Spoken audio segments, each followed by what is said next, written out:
support from both my teachers in high school and also my parents to actually pursue a degree in music at the undergraduate level. And so I decided that, well, I think I'm going to make sure that I choose a degree that would be financially stable within STEM. And so I loved math, and I decided to choose civil engineering for a variety of reasons that we'll go over. But this is a little bit of an intro here, and we'll get into it. So I want to start off with 56% of undergraduates nationally in 2020 are first-generation college students. And the way we define first-generation college students are by having a parent or parental figure that perhaps did not finish their college degree. Maybe they started and did not graduate, or just did not attend college at all. And so in 2020, a survey was taken, and 56% of the students nationally were first-generation college students by that definition. Of those 56% students, 59% of them were first in their family to go with their siblings. 27% of first-generation college students often, I guess you could say that of that 59%, 27% actually graduate within four years,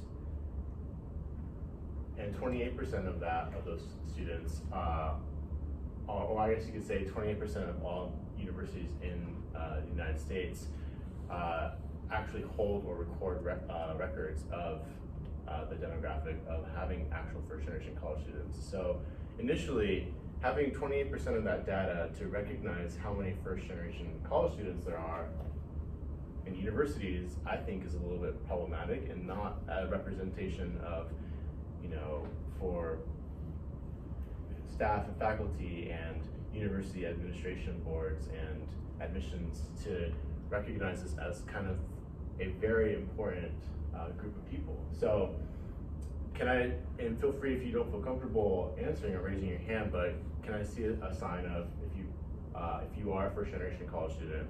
Can you raise your hand? Great, so about half of you here. We'll talk about first generation and continuing generation as well, but I wanted to kind of get up the scope of that here. Great, so here are, from Cal State Los Angeles, here are some statistics that are just highlighting how many of the student body are first-generation college students. So on all undergraduate students, 57.1% are first generation to attend college. 28.8% have a parent attended some college, and 22 are continuing generation students. So this is just a small sample from a school in California, but which has a predominantly Latino population, at least in Southern California, and this is Cal State Los Angeles. So these are kind of, the numbers also just kind of speak towards first-time freshmen and transfer students here. So we went through this a little bit, but first-generation college students are typically defined as students with a parent who has not attained or graduated higher education, and they are recognized as trailblazers in their families to obtain higher educational opportunities and face several challenges as they attend college. I remember when I was applying for college, I had no idea what I was doing. I was submitting things, I was writing really trash essays and just praying that I would get into something in somewhere. I had decent grades from high school, but I just didn't know how to transition into an undergraduate program. And when I got there, I felt so just not really recognized, and that could have been an issue with my university. I went to Santa Clara University at my undergraduate in the Bay Area, in the San Jose area, and I felt very just kind of unrecognized, lost, and I didn't have much support there when I first entered. So a little bit about my story. So I am Latino, first generation college student. I grew up in a very conservative, patriarchal-led household. I had a very strong essence of the machismo, like Latino kind of background, where I had to work hard and to, you know, advance like generational wealth within my family. And so knowing this, I kind of masked my identity and portrayed myself as someone who got a affluent degree in civil engineering, and knew that if I had that security with that job, with that money, that I would be able to provide for my future family. And that was kind of like the framework that was given to me as I was growing up. And so, so yeah, that's a picture of me graduating with my engineering helmet. But what's interesting about that picture, and it's kind of hard to see, but in the thumbs up that I'm showing, there's actually a tuning fork inside my hand. Me and two other of my classmates sang the national anthem for the graduation ceremony. So symbolically, music has always been with me, even while I was an engineering student.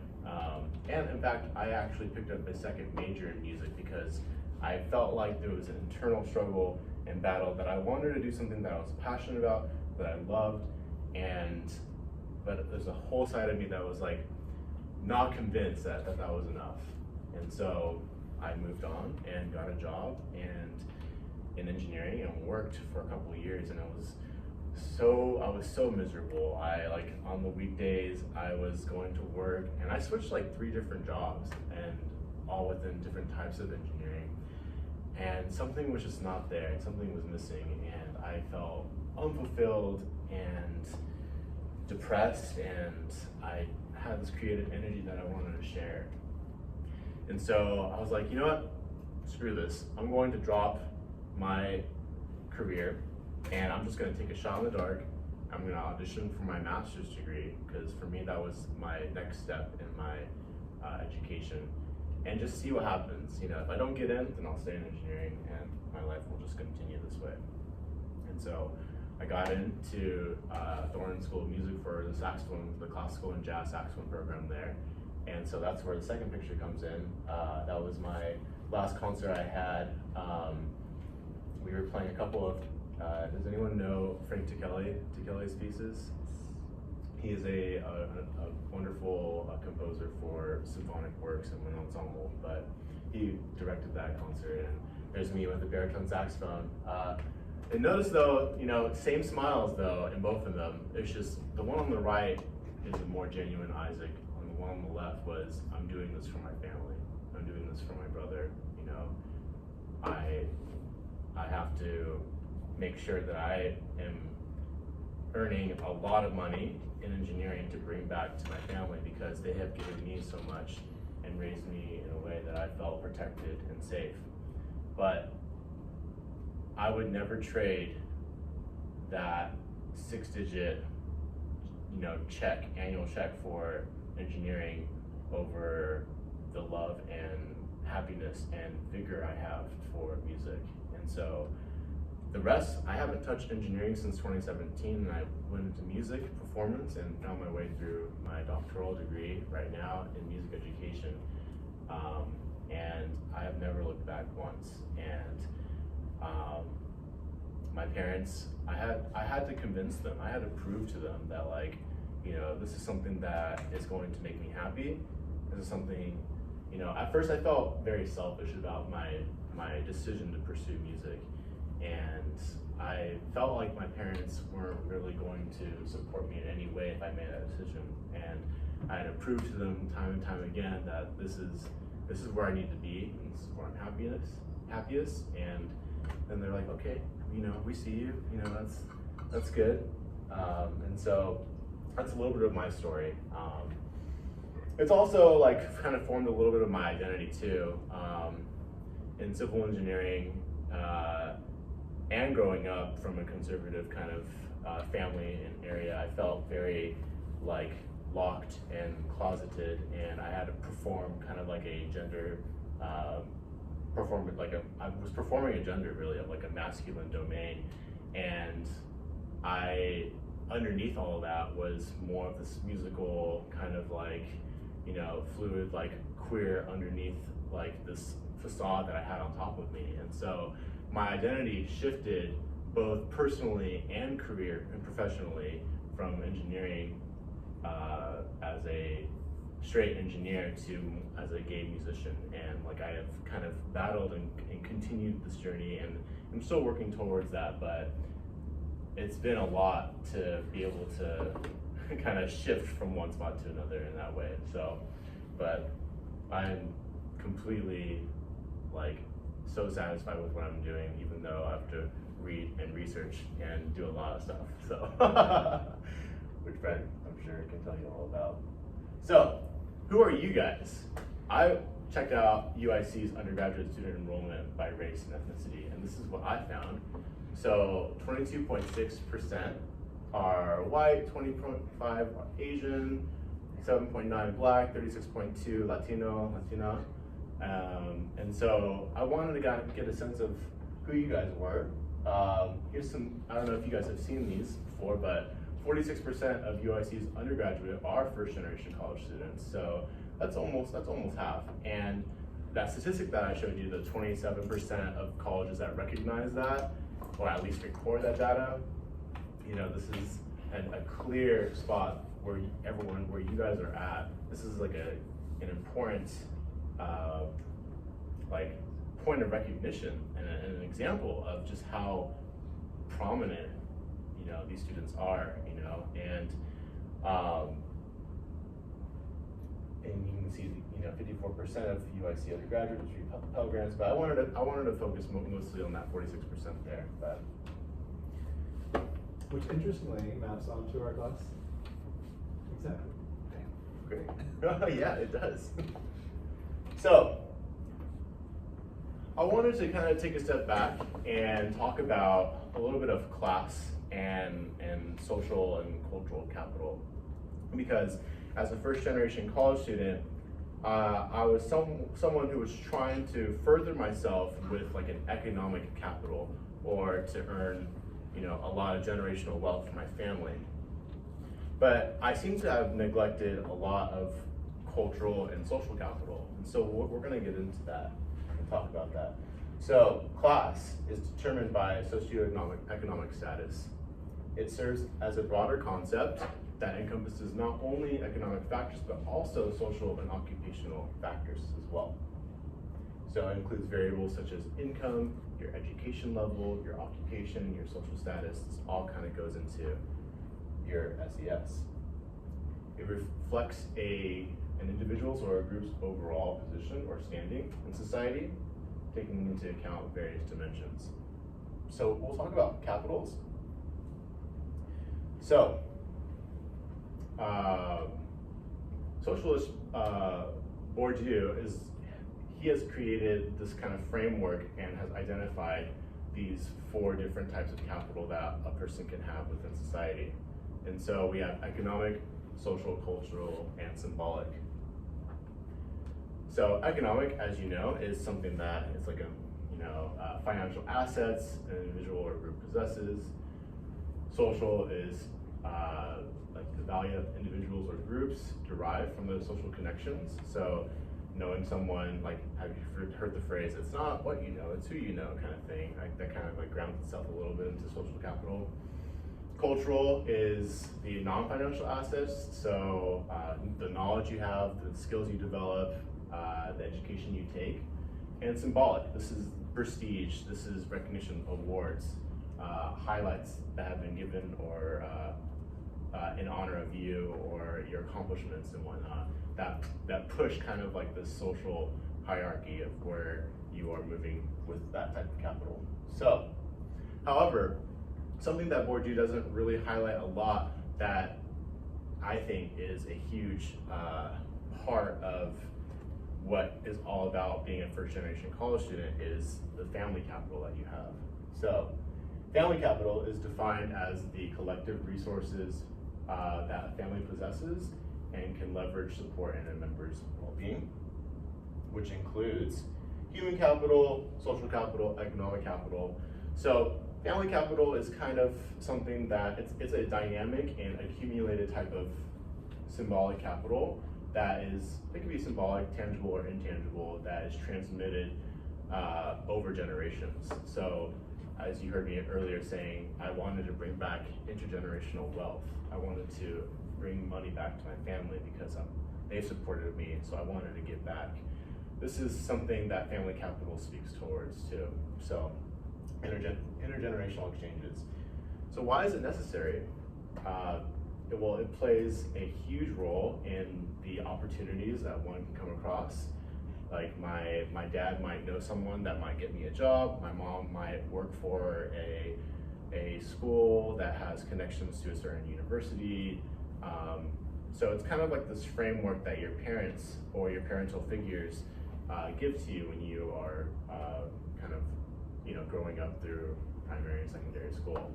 So, including education, career, health, overall well-being, parents sending you to college, with financial help or without financial help is a measure of family capital. And also is a huge determinant, or has been said to be a huge determinant of success for an individual.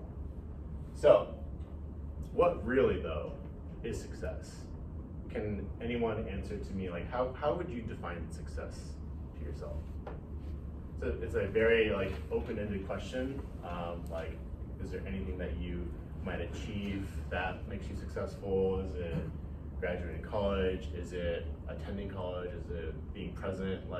What do you determine success to be? Anyone? I think I see it as that unachievable goal, that it just keeps moving. Like, for example, when I was in high school, my whole goal was, graduate high school. And then I did, and I'm like, now I want to graduate college. And I'm going to graduate college, and it's what keeps me going. And when I get to that point, when I reach my goal and I reach success, now I want to be successful in something else. Mm-hmm. Yeah. It never stops growing or existing, basically. Yeah. So it's kind of like this continual, you're trying to grasp higher levels. You're setting almost like an unachievable goal for yourself, really. How do you feel about not being able to achieve that goal right away? Keeps me going. You just keep going, and that drives what you want to determine as success for yourself. That's impressive. Very nice. Anyone else have a different definition of success than that? I have a little bit of an easier one for myself. Just feeling fulfilled in general with your life, as far as family and social groups, and being comfortable economically. But I also want to have goals as far as graduating college and other things. But generally, just feeling fulfilled and happy. Yeah. So it sounds like there's a balance. I mean, you mentioned economic capital, and also kind of like a cultural capital within that definition of success, feelings of fulfillment.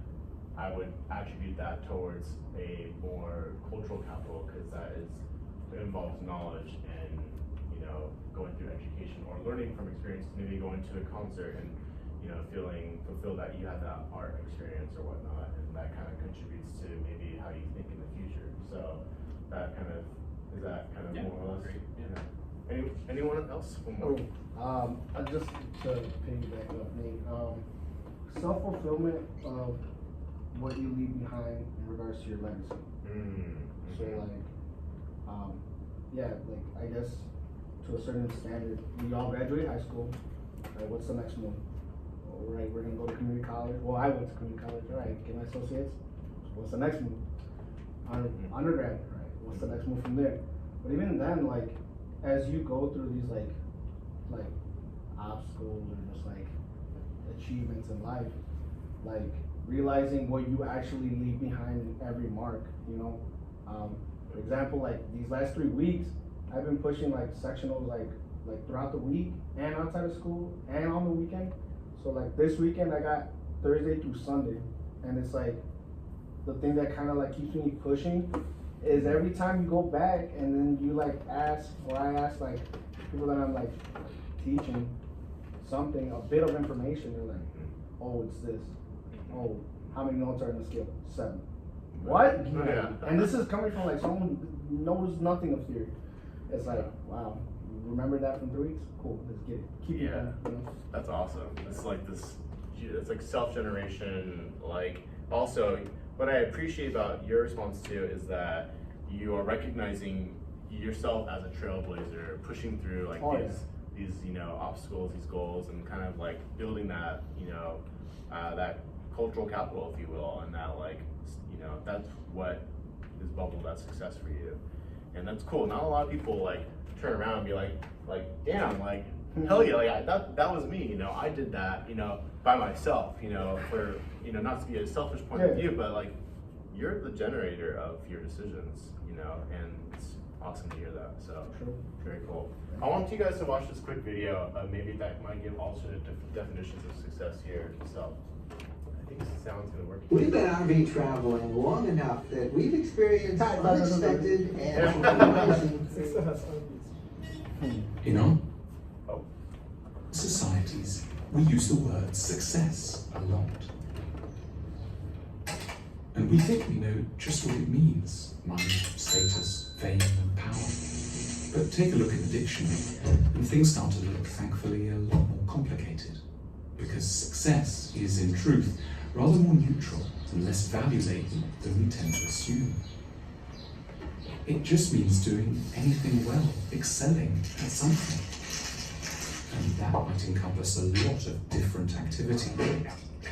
Running 100 meters for sure, selling your app for a lot of money, okay. But also stranger, less heralded things, like listening a lot, very attentively to a child, or being extremely kind to strangers, or filling your mind with interesting ideas and associations, or knowing just when to put an arm around someone when it's too much for them. People who triumph here are also big success stories. No one can be successful at everything. Whatever they tell us, it's almost impossible to succeed with a career and with family, or with popularity and integrity. There are always sacrifices. It's great to be successful. It's even better to make sure you followed your own distinctive and not necessarily always obvious path to the success that can truly fulfill you.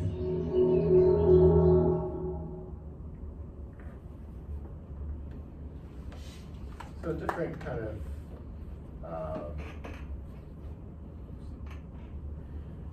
different definitions of success there. Something that kind of really hit me with that was, you know, it's successful to be able to understand someone's emotions and what they're going through and putting your arm around them, right? That's like, you are able to kind of read a partner or a friend, what they're doing, and being able to kind of talk with them and share that love with someone to make sure that they feel like, you know, supported in that direction. And I feel that truly that is something that to be successful is to kind of also dip into, not necessarily having the most money or having the most awards or, you know, performing at the highest caliber or having a kick-ass recital or, you know, all these things, but like being successful is understanding others, I think, you know, where they're coming from, who they are, and who they've come to be, is kind of a more personal definition of success. So I want you guys to get your phones out and get this QR code, and I want you to use one word. It's going to direct you to this kind of like site. You're going to be able to put in one word to describe your experience as you entered your first semester, whether transfer or not, at UIC. Was it something that was like difficult? Was it pleasant? One word. I know one word's kind of hard. You have also multiple, you can answer in multiple words as well too if you'd like. But let me know if that's working for you guys.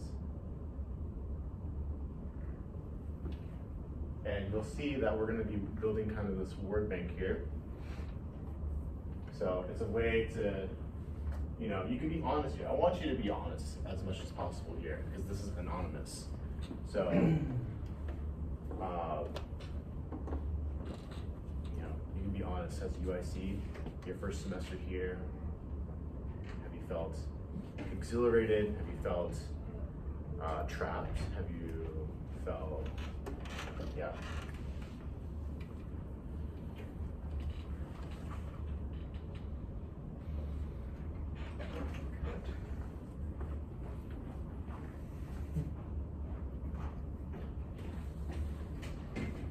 Cool, and when you've put up a couple words or one, put your phones away and we're gonna go through these words together.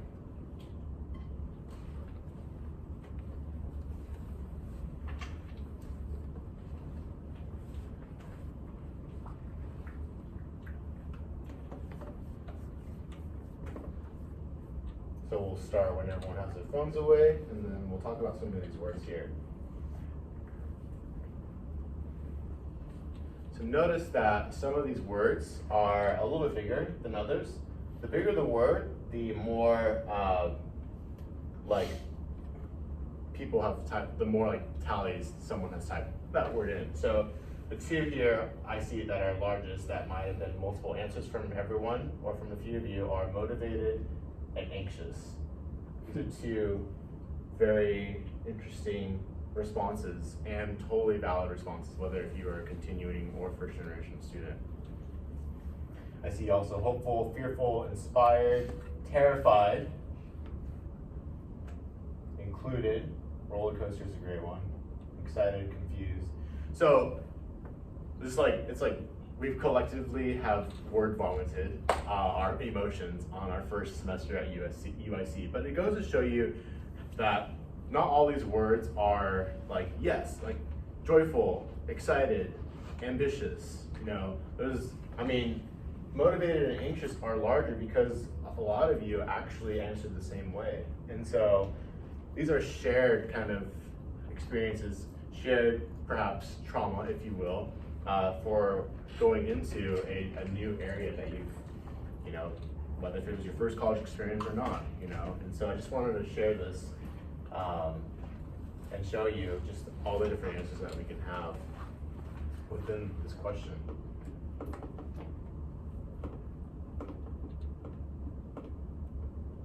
So, go to the slideshow here. So now, if you would like to share individually, what challenges have you faced since enrolling at UIC? And I think I would like to do maybe like pairings, so the next person next to you, and have like try to have an honest discussion, like any challenges that you face while here, and then at the end of that, I'll give you 2 minutes. We can talk about it if someone wants to share their experience, whether if you are identified as a first or continuing generation student. So go ahead and pair up and share any sort of challenges that you have faced currently or previous. So what challenges are you Oh my gosh. I started I traveled like shut it up.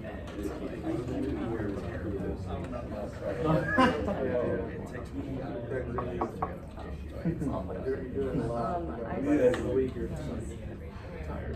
one of the biggest challenges was I auditioned for consider like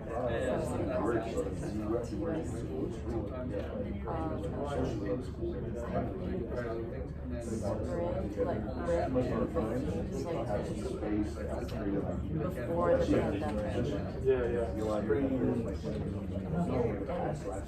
It might have been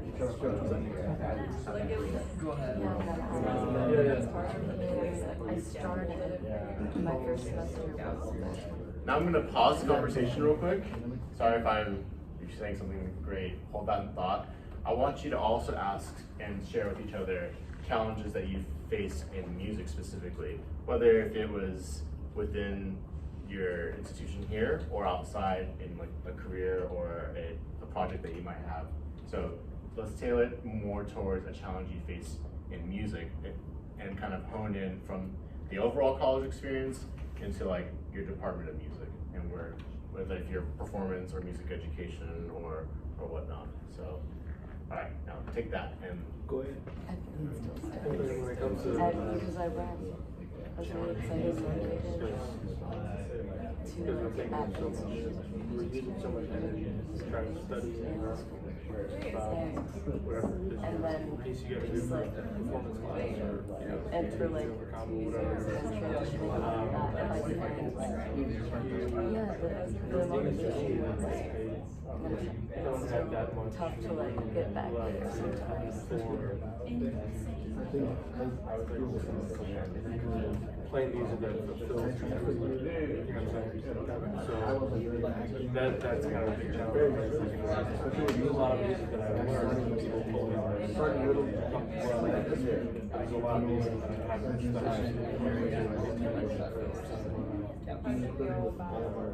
really feel satisfied.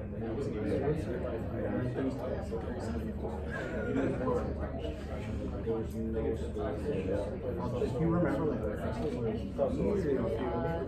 would find myself wondering why it happened, and then realizing that about 30 more seconds. I don't want to like hold my guitar with you it. know, for everyone. It's just a little pointless sometimes.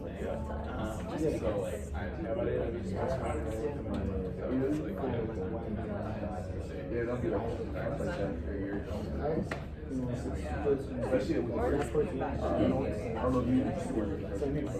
you realize by the end of it,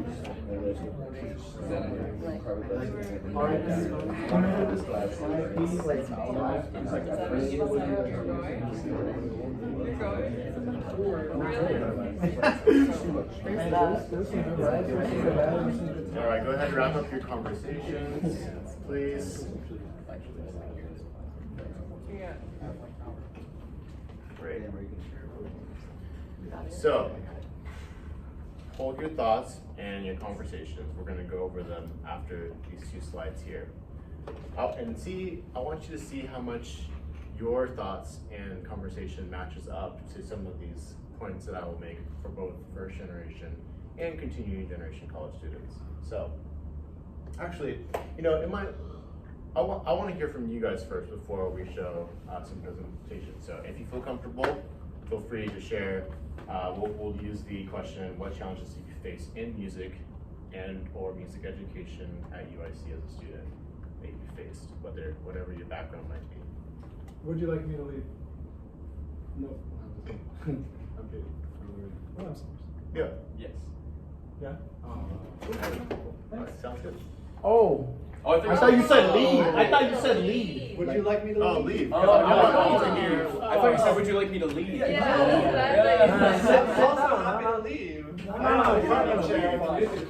You might want to be more honest. No, we're gonna be honest regardless. Yeah, let's put it That's what I out. would hope for. Alright. Let's just throw it out. If you're Volunteer comfortable. tribute. Volunteer tribute. Go for it. Yeah. I think. What's your name, by the way? Jaime. Jaime. Great. Alright. The biggest challenge that I think that I've experienced in this whole my time in UIC is just the transition from the pandemic. I transferred during the pandemic, and just like if you all remember the pandemic, it was weird times. And honestly, beforehand, my community college, I was very interested. I was eager to learn more about jazz, you know. And I came in here as a jazz studies major, and I switched it because it was just not it. The motivation, the decline of learning more about a concept, the passion was just dead by the time we all went back to hybrid. It was just not there. And I think that was the biggest challenge for me to accept it. And then how do I go from here? Because it's not what you've done in your past, it's what you do for your present that will keep you moving forward. So after that, I was just oh, you know what? Had some good laughs, had some good times, shared some good music. So now, by the time that whole motivation went down, it's like a roller coaster. I'm already staying through the last semester, so it's might as well pick it back up a little bit, just leave on a high note. So Yeah. no pun intended. What's your? And you're probably the one that mentioned roller coaster on the. Oh. Huh? No. Oh, no, that was- that was me. I just read people's minds. So what is your current major? Oh, Current major is BA Music with a focus in education. Okay. Like I was one of the 2-3 students who proposed when Dr. Talbot transferred or was head of music. Our last head of music, you know, when we were in the pandemic, we were like, oh, where's the education program? Because I wanted to transfer to a music ed program, but I knew that UIC didn't have a music ed program, so I'm like, well, what's the next best option? Jazz studies? Yeah. Cool. Let's see where I go from there. But like looking forward to like what's gonna come in this next 10 years, 5 years. Yeah. I'm very optimistic to like see the program grow, which I definitely want to go into teaching. Like I think like the next wave of musicians is where my passion is at. That's great. Teaching kids. And you might be asking, are you first or continuing generation? First gen. First gen. First gen from 7, family of 7. Wow. Yeah, so Awesome. And before I move on to someone else, my last question for you, how has your experience as a first generation student determined your decision making? I mean, we had the pandemic, of course, but also like, have you felt any sort of pressure or expectation? well, like so I'm the middle child, so it's like expectations, there was never expectations. Like responsibilities, there was never responsibilities. Like it was more like it's more internal, and like even then like there's just like a whole wave of challenges. Like I'm a person that learned to like kind of like chalk everything up and like bite my tongue and work towards it. And, like there's no such thing as sympathy when you're just like they meaning like anybody like in my family. They don't know about financial aid, so there was no point of me asking them about financial aid. They didn't know about like applications or grants or anything or loans. Like everything that I've done thus far, it's been on me to do my own research, to ask for help, to go to advisors, to do the tutoring. Like I can't even ask, like my parents never went to school. My parents immigrated here like a long time ago, and they've only done like what, 2nd grade, 3rd grade, and then they just worked their whole lives. Like they're not citizens like a couple years back. But it's like I couldn't even ask them about like music, like the concept in music. There's no way I was gonna ask them about Dr. Saunders like quizzes and Renaissance music and romantic, you know, they don't know anything about that. Not even my siblings, like, so it's like challenging overall, but you know what, trailblazer, I've never heard of that, like, term, but like, definitely, I have a lot of nephews who are like currently like in 6th, 5th grade, 7th grade, some nephews went to college, but at the end of the day, I think that big symbol of just like, hey, like, I went through this, I know how to do this, like you need help, I'm here, you know, so.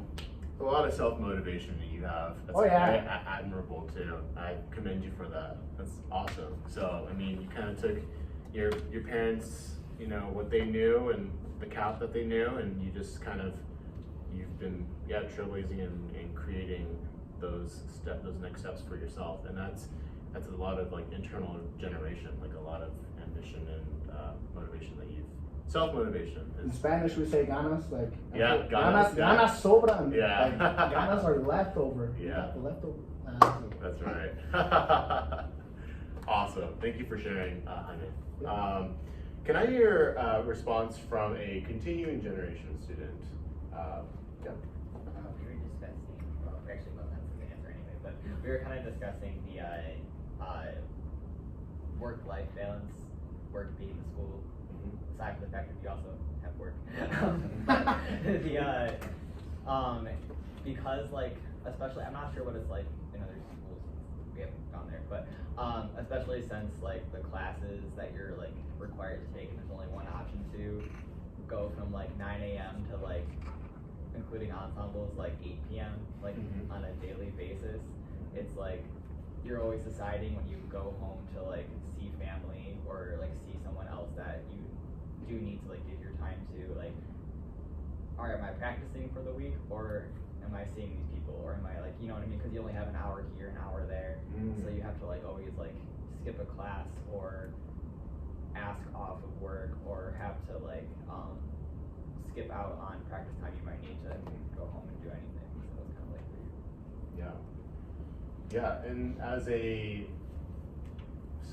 balancing work life, like, and making sure that those that are close to you or obligations or work that you have to be to sustain yourself in the first place. Also, you know, socially and economically, you're making these decisions to sacrifice. You'll make sacrifices in certain ways of your life to be able to prioritize the things that you want to do, right? Now, about that answer, what part of do you think of it as a continuing generation student has contributed to that? Honestly, my parents were the first ones to go to college. Well, actually, I'm not counting my dad's side, but my mom's the first one to go to college in her family, and I was essentially told when it was time to apply, she was like, "Are you sure you actually want to go? Because it's kind of pointless. You could just marry someone." And I was like, "You're right." But so, that's interesting though, because you, in your first response, you were talking about wanting to prioritize like your relationships with friends, right? And whether friends in like the workspace or friends in the academic space and whatnot. And it seems like that your mom has suggested for you to not go to college because of her experience, perhaps, that she kind of has a little bit of it figured out, or what do you think she responded? Well, she actually uses it again now, but she got an accounting degree because she liked math. So she just kind of like, she got a job with her right away and then quit like 3 years later when she had me. So she kind of just like stopped working for a while, and it kind of worked out for her. So she was like, if you want kids, you could just marry someone. And I was like, all right. But no, I think I was gonna say, I think it influenced it also because they kind of know what it is they've gone through, but they've also both done very like different fields with like very different schedules and very different like requirements on them. And I feel like because they've gone through college, they have this expectation that you need to be able to get something tangible out of it when you're done, or it's not worth it. So like, my dad was for college because he did get something tangible out of it. My mom is not for college because she doesn't see any tangible benefit from it. And what made you choose music? Assuming you're a music major. Vibes. Yeah. Vibes, literally? Nice. Yeah, vibes are fun. No, I guess like, kind of like you, like I did math first, but I was really depressed, so I decided to not be depressed.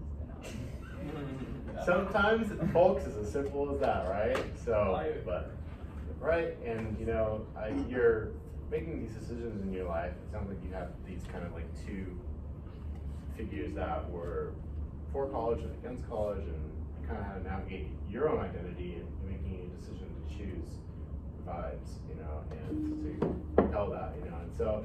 That all to be said is that no matter if you're first generation or continued generation, there's going to be a lot of like internal opposition and struggle of manifesting your own identity.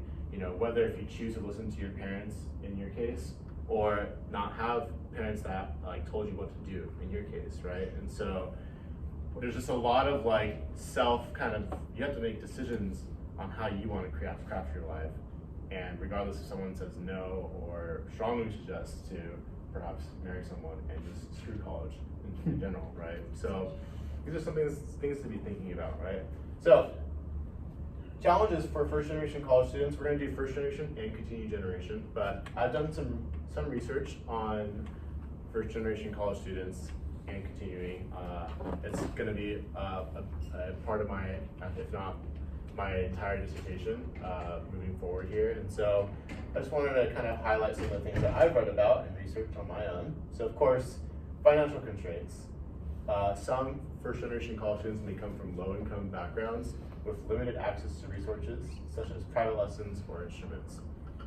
As a first generation college student, I was very fortunate to have a parent that paid for my lessons growing up, but that's not always the case for some of us here. Cultural or familial pressures. Families interested in their child developing generational wealth or to bring back wealth to the family. It's a huge pressure, especially nowadays where everything's so expensive. Inflation was kind of a thing after the pandemic. We're trying to forge this identity professionally and moving into as adults, right? Pursue a practical career. In my parents' eyes, STEM or the sciences or medicine was where the money was to be made. But that's not the case at all. I mean, I think you can be equally as successful, and that's my definition of success, within a music degree as a performer or as an educator or as a composer, just as much as an engineer or a doctor or whatnot. So just depends on how you spin it. Pursue a practical career. Navigating college is a challenge. Lack of guidance navigating the complexities of higher education. Limited cultural capital for being the first in your family to attend, right? These are all challenges that maybe some of you as first gen have experienced. Imposter syndrome. Let's see if we can remove this. There we go. Imposter syndrome, alienation, cultural othering, difficulty integrating into social spheres, right? I have huge imposter syndrome. Like, when I entered my doctoral degree, I was like, I'm not worthy at all. I don't know how to write. I don't know how to do research. Which is funny when Brent was bringing up how to find a research article. I was exactly like, I didn't know how to do that either. On my first year of my doctoral degree, I was like, am I in the right spot? Am I, like, I was never given the tools of how to, like, cite APA or MLA, how to find a research, article in a journal or a practitioner journal. So I was brand new to that. I was not in music education growing up. I was mostly in performance. And so moving into my doctoral degree in music ed, plus the research aspect of it, I had to kind of like hard reset a lot of my understanding. So being vulnerable in that situation with yourself is important. Challenges continuing generation students face in music. High expectations. May feel pressure to live up to academic achievement set by their parents who have attended college, perhaps. Identity formation. Questions of identity and belonging may arise, especially if you are first in their family to attend a particular college or pursue a particular career that was not of their parents, right? You might have like a mom who's an accountant and you pursuing music, perhaps. So identity formation is important. A struggle to find your own path separate from your family's expectations, right? I find this a lot. Some of my friends are in medical school because their mom and dad are physicians, and they just thought, this is going to be the easiest way to advance in my career because my parents can tell me everything and what to do and all that stuff. I can learn from their experience. But continuing generation students that choose different degrees can also have the same kind of a disconnect with their families on, like, oh yeah, I'm pursuing music even though you're a lawyer, dad, or a lot of stuff. And so there's a lot of like places where communication might not be the most fluent. So peer comparison for continuing generation students may compare themselves to their peers who come from families with more resources or educational advantages.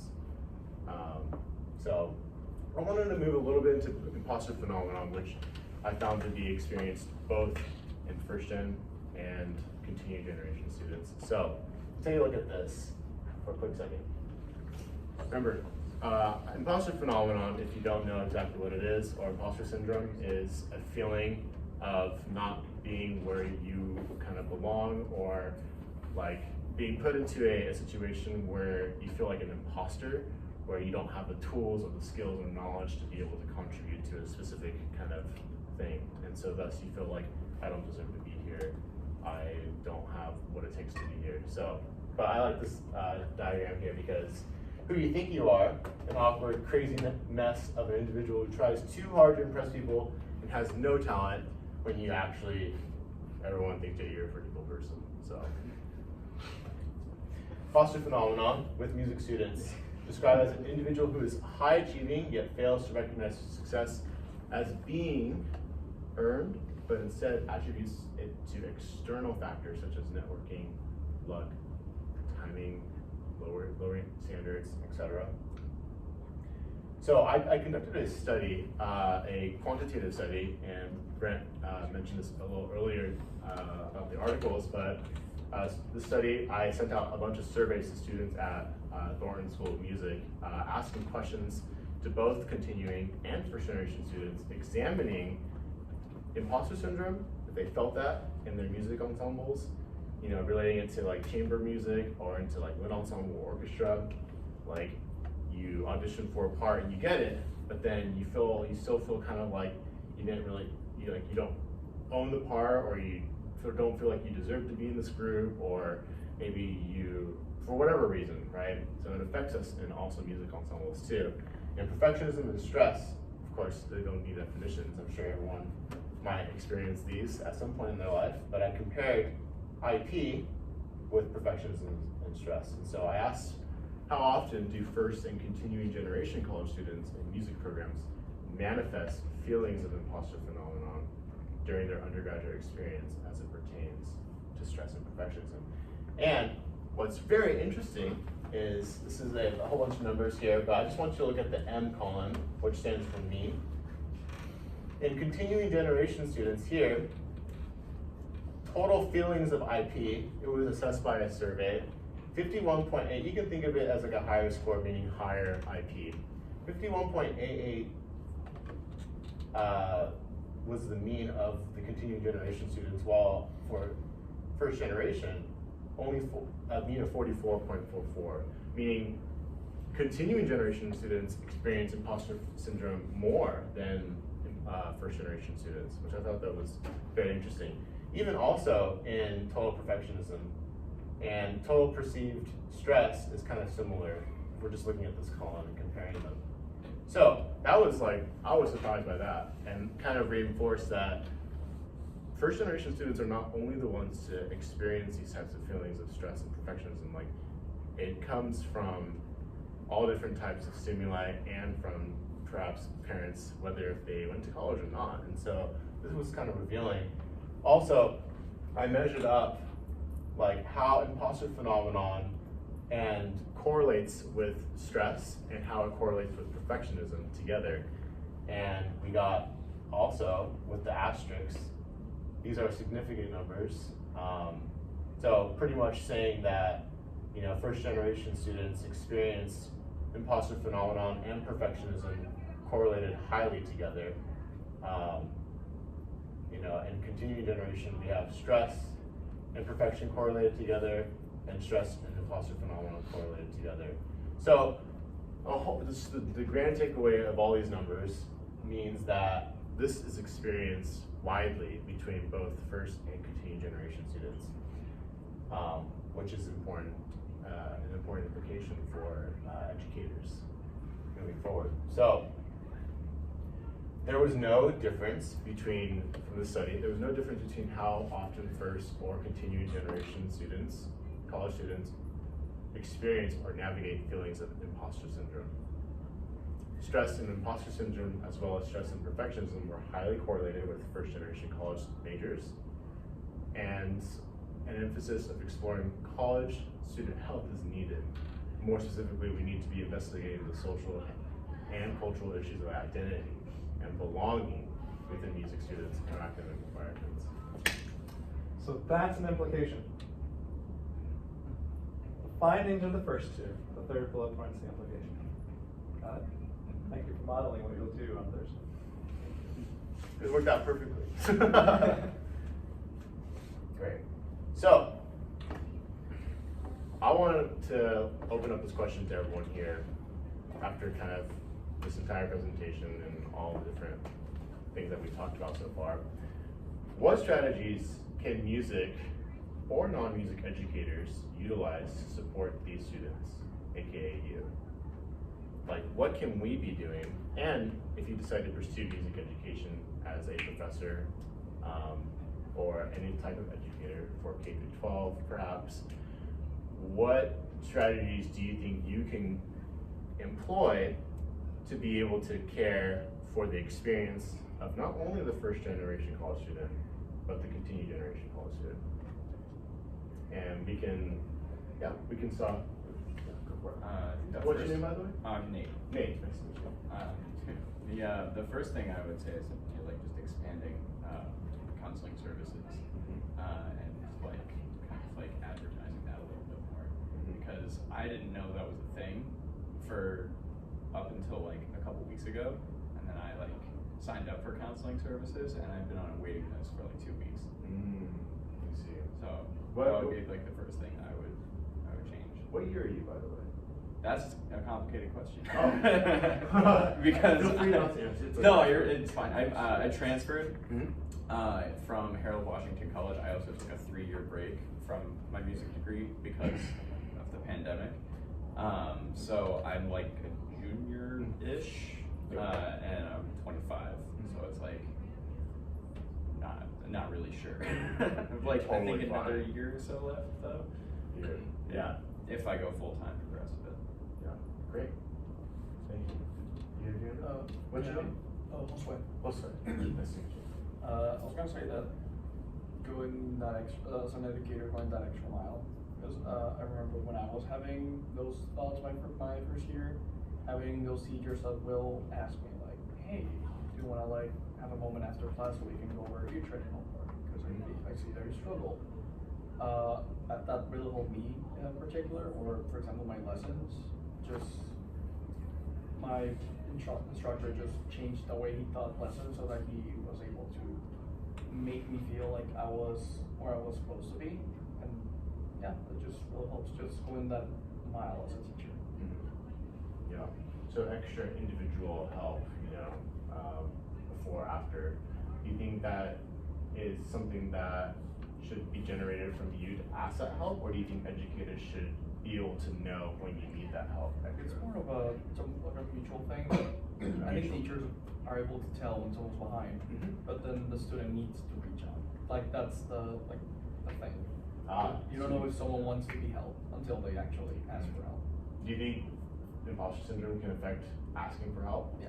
Have you felt that yourself? Yeah.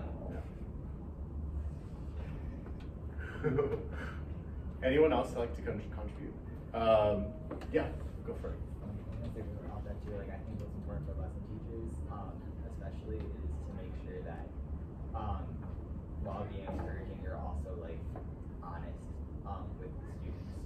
Because something that I appreciated from certain instructors is that like I would never leave the lesson unsure. Like if I or practice unsure whether I did good or bad, because like they would be on nicely, but they would be like honest with me, so I could always depend on like an honest perspective, like on my progress and stuff. Yeah, that's great. I'll get to you real quick. Yeah. I just want to make sure I'm on time here. So, strategies for support. Providing mentorship programs, exactly what you're talking about. Connecting students with faculty or industry professionals. Faculty and staff, first generation representation. So this is something that I see is quite important, because when I was in undergrad, even not in my music career or my music program, I felt that there was a barrier for myself to be able to ask a certain professor, questions, or because I felt like I didn't relate to them personally. I think a personal connection, like of relating experience, is important. And so I think a strategy for support is actually getting more staff and faculty that come from first generation experiences, or actually faculty and staff that might be continuing generation but fully understand that experience of being a first gen, and being able to hold that dialogue and talk about those instances. So advocate for financial aid and scholarship opportunities tailored to the needs of first generation students. Offers workshops or seminars addressing topics like navigating college applications, financial literacy, career development. Encourage faculty to be mindful of diverse backgrounds and experiences, right? I feel like a lot of times we are being, you might have heard or read this before, or know this before even coming to the school, but recognizing that everyone comes from a different family background, everyone has a different race, everyone has different privileges, everyone has different, cultural and social capital, right? And so kind of navigating these spaces and having that open dialogue, meeting with that student one-on-one, here it seems like the class size is small enough to be able to really utilize, you know, your professor in these really important, you know, ways, and talking about things within school or outside of school is building that kind of like support, whether if you're first or continuing. So, promote initiatives that celebrate cultural diversity and promote equitable access to musical opportunities. The Latin American Music Festival, that's coming up. He's already doing all these here, so it's great. So, so I wanted to hear, we have a little bit more time for one more answer about your, let's see, I want to go back to so where we're at. Yes, so a strategy that educators in music can utilize to support students. Anyone else that would like to speak on that?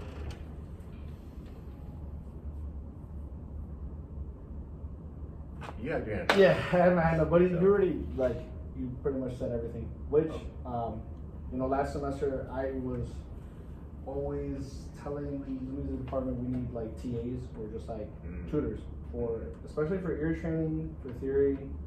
It would be helpful to have someone for music history or analytic technique. But, you know, just providing like tutors, just because like some of the things of like imposter syndrome is true. Like sometimes we don't know how to approach teachers, or we just like, we don't do that. But we would feel way more comfortable if there was like a student representative, like, hey, this is your tutor. You know, y'all know Ramiz, the beast, he's a GOAT. Yeah, Ramiz is a great tutor. Super. Yeah, and so kind of like, you know, oftentimes we walk into a classroom and there's already an innate kind of power differential between a professor and a student, right? So being able to have the opportunity to speak with someone that, you know, has been practicing the skill, or has taken that test, or has worked through these challenges, you know, on the student level is, you know, important, and being able to have that as like a resource, that's a great addition to that. So thank you. Yeah. Something that could be pretty difficult to do, but can be really effective, I think, as an educator, would be to let go of some of that power. Make me feel more comfortable as a student, so that I can come up to you and have those conversations like, I'm just not getting this, you know? Yeah. Because I don't,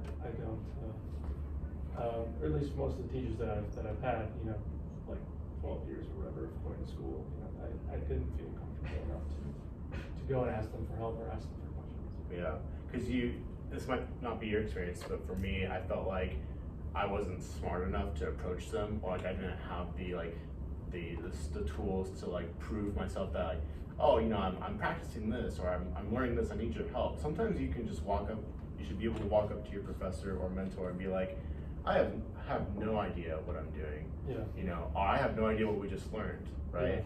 Yeah. That vulnerability is so important, right? And just being able to connect on that, and having grace as an educator too. Like, everyone learns differently, everyone has different learning styles and whatnot, and you know, it's important to like be able to, like let go of that power that like, oh, I know so much more knowledge than you kind of thing, and making someone feel, you know, insignificant, but like just letting that go and just being like, yeah, let's just have a conversation, you know. So. Yeah, for me it was more of the fear of offending somebody that you know, because I didn't understand what they were doing, you know, they somehow are a teacher. Yeah, that's a great point. So, what's your name, by the way? Alex. Alex, thank you for your contribution. Yeah. So, to wrap up, we have implications. It cannot be assumed that family background will provide the necessary support for identity or career formation, right? That self-motivation, that generation that Heidi was talking about. Through this research, I encourage music educators and mentors to rethink support systems that help students who may have experienced conflict with their various social identities. Providing safe spaces for students to be able to express themselves and contribute to classrooms. That's exactly what you were talking about, Alex. Providing confidence and encouraging a deepening of belonging and acceptance. So, that's my presentation. I hope you guys enjoyed. If you have any questions, happy to answer them. But yeah, thank you. Cool. I have one question. Because like I don't know, it's just, when you transition, like, you know, when in your careers, right? Like, I don't know if you all noticed, but you had more likes on your music posts than on your Instagram posts. Yeah. I was like, I didn't even how, notice that. how did you feel about that? And how, like, did you get any, like, not so much heat, but like criticism of doing that? But I mean, obviously, like, you're here now, and that doesn't even matter. But it's just like, what were your thoughts and like in that moment, in that process? Yeah, I mean, I resonate a lot what you've kind of been through, actually, in the way that I wanted to drop everything because I wanted to pursue something that I was authentic to myself, and I was at the point where I was like, I don't care what people are gonna think, you know. I don't care if my parents disregard me or, you know, cut me off or anything like that to pursue music, because this is something that I want to help with my like mental stability and emotional stability. And it also like allowed me to be authentically myself too. Like there was this like personal kind of like connection that manifested in my identity, you know, in my sexual orientation as well too, and being able to express that. And I think people that followed me on Instagram like felt that and saw that I was authentically myself. You know, I was, you know, out and a musician, right? That I was pursuing something like authentically and genuinely Isaac, right? Mm-hmm. And so I think that's the likes was an indication of that, as you pointed out. And you know, I got to a point where I felt strong enough and confident enough with my decision. It was hard. I mean, my first year in my master's program, I was like, shit, like I need to like go back, like this is crazy, like what am I doing, you know? And then I'm like, no, I'm exactly where I need to be. I have these resources, luckily. I kind of knew how to reach out to resources to help, you know, propel my journey. And you know, I just kind of wanted to just take that chance, you know. And I hope that if anything, you know, that you guys learned today, that you know, as a first-gen student from a Mexican background, like, you know, if you, it sounds cliche, but it's like, if you put your mind to it and you try hard and trust the process, like, you will, like, certainly be rewarded, you know.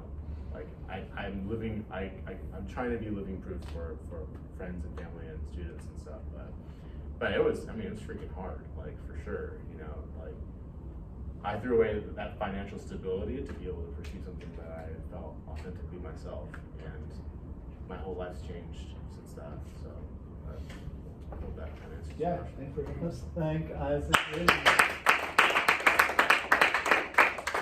We can stand over there between Alex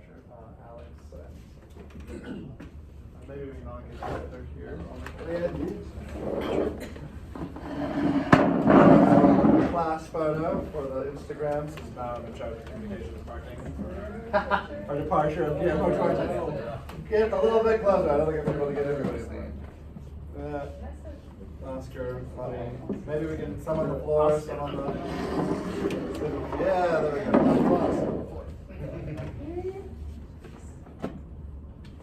Keep going. Keep going. Money in your hand. Won't bite you. Yeah, there we go. And Zero, come here. Hey. Perfect. 3, 2, 1.